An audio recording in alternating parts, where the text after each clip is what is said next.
emails per day, and it's very important when you're sending like a booking agent or someone at the club an email to be, as we touched upon a bunch already, very honest, but also very like informative and like effective in that email. Because we make, you know, like, yeah, just simple.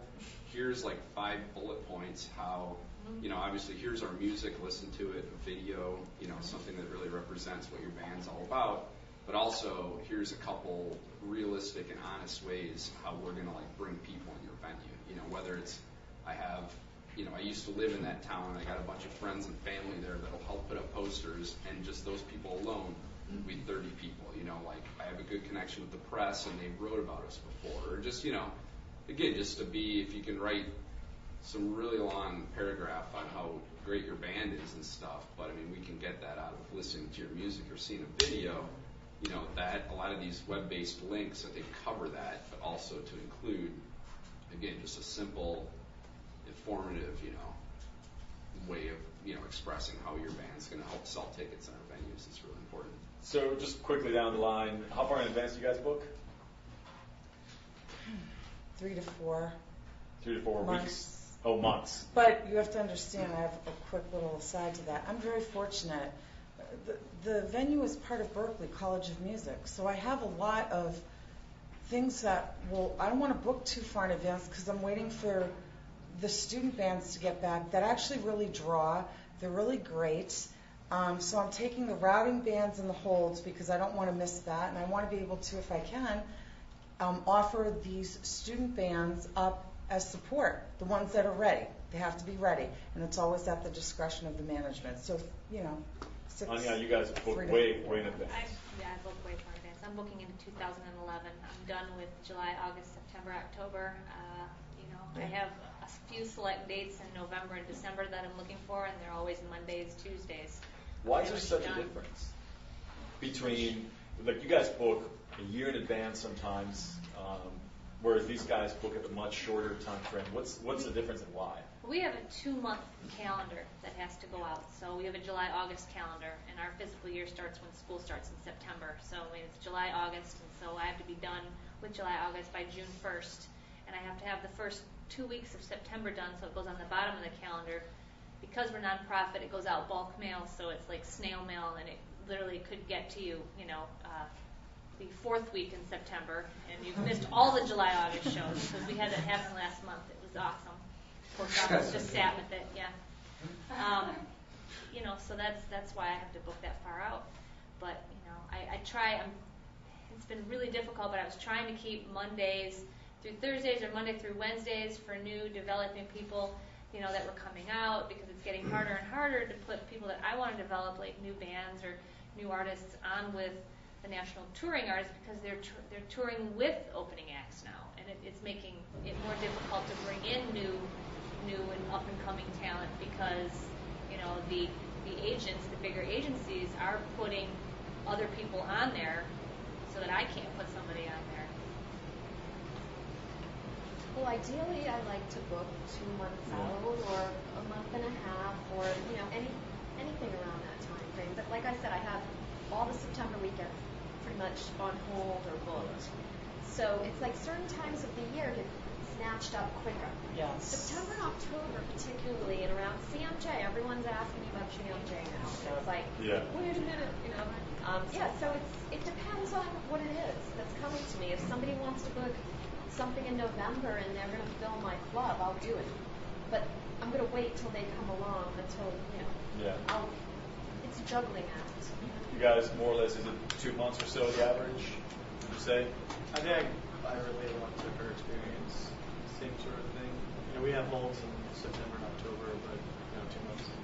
Yeah, we usually have we usually almost have a rule where it's like you need to have the date filled like a month in advance. Like you can't really book something within 30 days. Bosses or owners are like, all right, it's 3 weeks from now and this date's still open. That can't happen, Usually we wait a little longer for the touring bands, and then, usually we give the touring bands priority just a lot of times because of scheduling reasons. It's easier to book local bands a little more last minute. So touring bands, I'd say within anywhere from 2 to 4 to even 6 months, and then the local bands usually within like 2 months. That brings up another good, just thinking about helping people trying to fulfill is like if you go on a venue's website and in the next 3 or 4 weeks you notice that there's like a TBA or a hold in the calendar, a good method sometimes is to write the venue and specifically ask for that slot or ask what's going on with that slot. A lot of times you'll get that slot just because there's a reason why that's kind of open and maybe the promoter is just not paying attention to it or doesn't want to deal with it, and you kind of that's an opportunity, a door to kind of like. So go to your site, see what's Go to the open, site, email you directly. And email directly, and like unless if your material is good and it's a better chance you're definitely gonna get that slot if you ask for a specific one. So once you guys book a band, what do you expect them to do? Okay, great, you have a booking. Woohoo, you got a job. What's next? What do you expect them to do? What would you be royally pissed if you found out they were not doing? Create a Facebook invite? Reverse. Rehearse. Well, assuming they know how to sing and they know how to rehearse. On the promotional side, or what other stuff do you expect them to do? Them posting it on all their sites. Absolutely. Yeah. I mean, you were saying something to me earlier, which struck me as fascinating. You said, if I go to their, Facebook, MySpace, whatever page, and it's not there, my event, I get really pissed off about it. Yeah, maybe you shouldn't be there either if it's not there. It's like, what are you doing to promote it if it's not on your site, on your band's actual site? How often does that happen? How often do bands forget to update their own sites? Not a lot. It's just mostly now with Facebook, it seems like people are moving over from MySpace. They're not maintaining their MySpace anymore, and I think people are still looking at MySpace for information.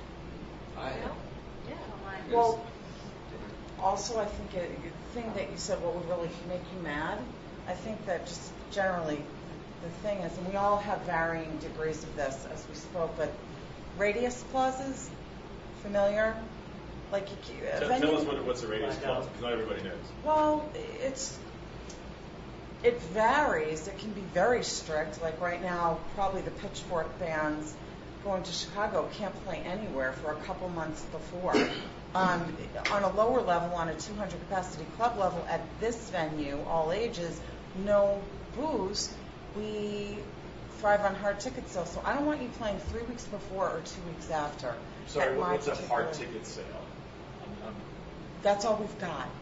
What is it? Can you explain to people what's a hard ticket sale? Well, maybe I created the word. I don't know. It's just patrons, paying patrons for your venue, selling tickets.